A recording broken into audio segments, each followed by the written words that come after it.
നോമ്പ് തുറക്കുന്ന സമയത്ത് ചിക്കനും ബീഫും ഒന്നും ഇല്ലെങ്കിലും നമുക്ക് നല്ല ടേസ്റ്റിൽ ഉണ്ടാക്കിയെടുക്കാൻ പറ്റുന്നൊരു സ്നാക്കിൻ്റെ റെസിപ്പിയാണ് കേട്ടോ.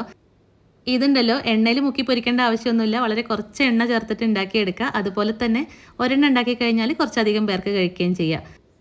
ഞാനിപ്പോൾ ഒരു പാനിൽ 1 ടേബിൾ സ്പൂൺ എണ്ണ ഒഴിച്ച് കൊടുത്തിട്ട് 2 സവോള ഒന്ന് വഴറ്റിയെടുത്തിട്ടുണ്ട്. അതിലേക്ക് ഇഞ്ചി വെളുത്തുള്ളി ചെറിയ കഷ്ണങ്ങളാക്കിയത് കൂടി ഇട്ട് കൊടുത്തിട്ടുണ്ട്. പിന്നെ കുറച്ച് തക്കാളി, ഉപ്പ് ഞാൻ ആദ്യം ചേർത്ത് കൊടുത്തിട്ടുണ്ട് കേട്ടോ ഉള്ളിയുടെ കൂടെ. പിന്നെ 1 ടീസ്പൂൺ മുളക് പൊടി, 1/4 ടീസ്പൂൺ മഞ്ഞൾപ്പൊടി, 1/4 ടീസ്പൂൺ ഗരം മസാലപ്പൊടി. ഇത്രയും മസാലകൾ മാത്രമേ ചേർത്ത് കൊടുത്തിട്ടുള്ളൂ. ഇതെല്ലാം കൂടി ഒന്ന് വഴറ്റിയെടുത്തിട്ട് കുറച്ച് മല്ലിയില കൂടി ഇട്ട് കൊടുത്തു കഴിഞ്ഞാൽ മസാല റെഡിയായി.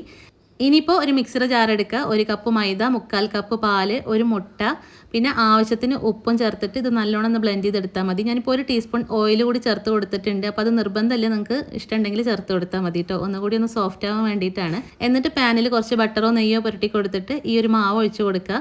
അതിൻ്റെ മുകളിൽ അപ്പം തന്നെ ഈ മസാല ഇട്ട് കൊടുക്കണം കേട്ടോ. അതിലിങ്ങനെ ആ മസാല ഇറങ്ങിയിരിക്കണം.